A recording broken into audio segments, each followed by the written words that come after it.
বিয়েটা ভেঙে গেছে বলে আমি তো আর কষ্টে মরে যাচ্ছি না।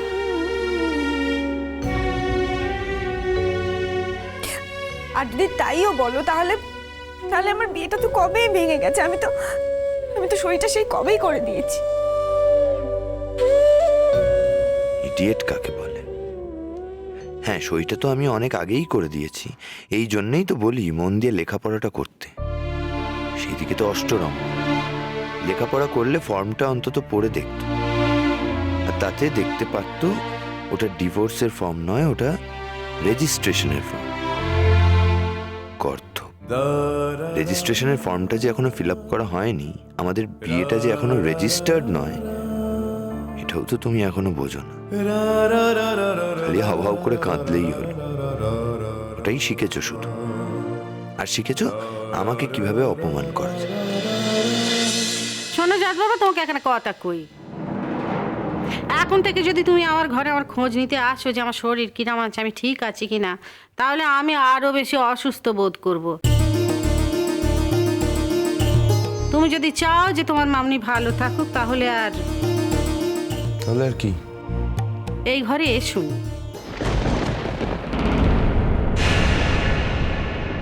মামনি, ও তো তোমাকে না, মানে আমি বলতে চাইছি,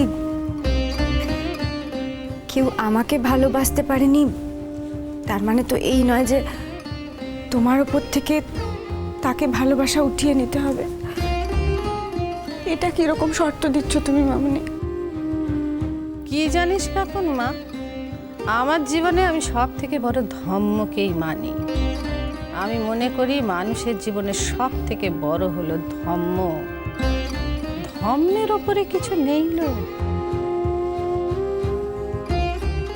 প্রত্যেক মানুষের একটা ধর্ম থাকে।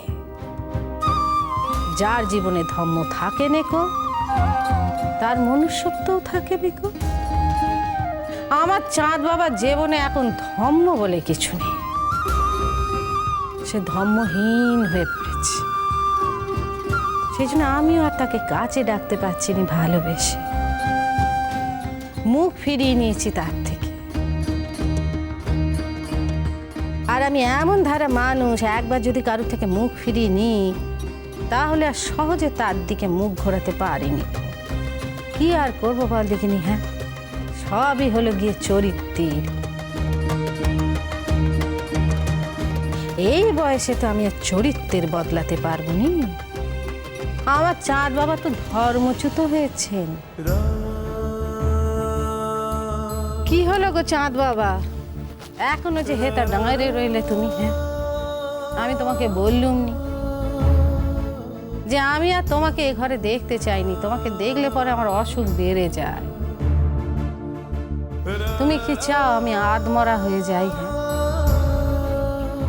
ঠিক আছে, তাহলে আমি চলে যাচ্ছি।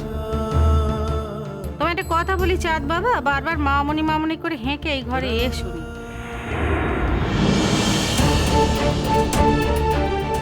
বারবার যদি এই ঘরে আসতে থাকো, তাহলে কিন্তু আমি বাড়ি ছেদ দেবো।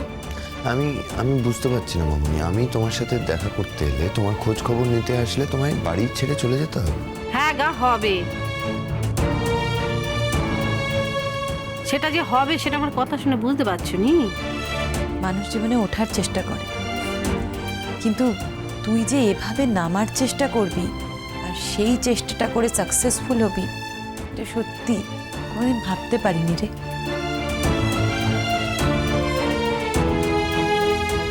যাই হোক, মামনি যতটা কঠিন করে বললো অতটা কঠিন করে না বললেও আমিও কিন্তু একই কথা বলছি। আমরা তোর সঙ্গে আর সম্পর্ক রাখতে চাইছি না, আর আশা করি তুইও আমাদের এই চাওয়াটাকে সম্মান করবি। তাহলে এটাই পাকা কথা, মানে কোনোদিন মত বদলাবি না তো? এই জীবনে নয়। দেখো বাবু, আমি মরে যাব তবু আমি মত বদলাবো নি। তুমি একদিনও তোমার মামনিকে চেনোনি। বেশ, কথাটা তুমি মনে রেখো মামনি, আর তুইও মনে রাখিস দিদি। কারণ সেদিন যদি আমি মুখ ঘুরিয়ে নিই, তাহলে কিন্তু আমায় কিছু বলতে আসিস না।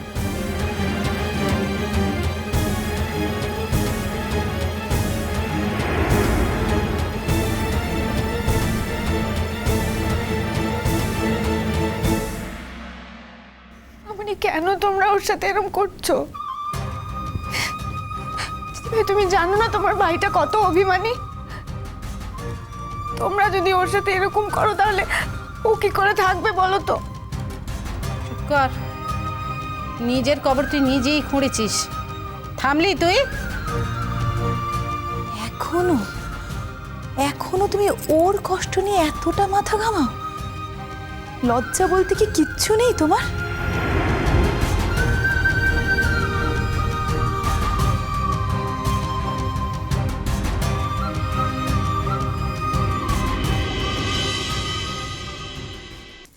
তুমি কিছু দেখালে সমুদ্রদা, সত্যি পাঞ্জাবি সেজে সব পুতুলগুলো কিনে নিলে, তারপর টাকাটা দিদিকে দিলে।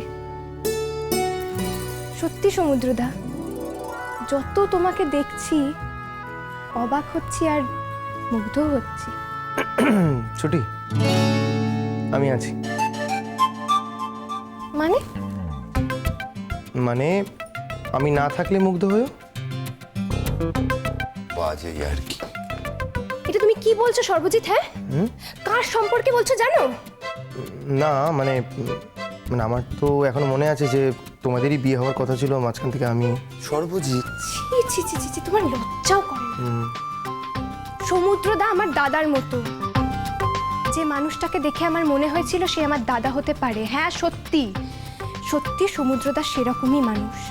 আর তুমিও যে এই কথাটা জানো না সেরকমও কিন্তু নয়। সব থেকে বড় কথা, সমুদ্রদার এই জীবনে কাকন দিকে ছাড়া আর কারোর দিকে তাকানোর মতো সময়ও নেই আর মনও নেই। আচ্ছা ঠিক আছে, হয়েছে। একদম পাকাদের মতো কথা বলছে, সব যেন জেনে বসে আছে। দাদার সাথে এইভাবে কথা বলতে হয়, মান্যি করতে হয় না? হ্যাঁ সেটাই, তুমি তো এখন বলবেই আমি আমি ঠিক কথা বলে ফেলেছি না, তাই কথা ঘোরাচ্ছ। হ্যাঁ মানে আমিও বলবো, কি ভক্কিটাই না দিলে তুমি কাকুন দিকে। হ্যাঁ মানে আমি ওকেও বলছিলাম যে মানে কাকুন্দি বুঝতে পারলো না কেন, সেটাই আমি অবাক হয়ে গেলাম। ও তো একটা ইডিয়েট, কিছুই বোঝে না। না, এটা তুমি ঠিক কথা বলনি সমুদ্রদা। কাকুন্দি তোমার বউ হতে পারে, কিন্তু আমাদের দিদি গুরুজন আমরা কত মানি তুমি জানো কাকুন্দিকে? ওর জন্যই তো ওর অত দেমাক, নিজেকে কি না কি মনে করে। যাই হোক, এখন এখন ওর কথা আলোচনা করে মেজাজ খারাপ করবো না। এবার কিন্তু তুমি বাড়াবাড়ি করছো। শোনো ছুটি, যা বলেছে একদম ঠিক বলেছে। একটা মেয়ের এইটুকু বোধ বুদ্ধি থাকবে না? সে যদি ভাবে সারা জীবন মানে কিছুই বুঝবে না কোনোদিন, তাহলে কিন্তু তার সাথে সংসারই করা যায় না, জানো তো?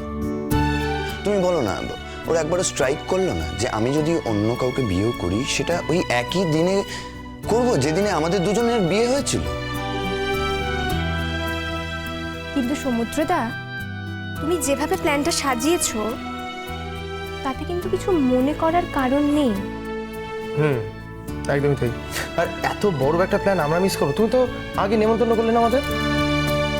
সর্বজিৎ, তুমি তো দেখছি ছুটির মতোই তরবর তরবর করছো।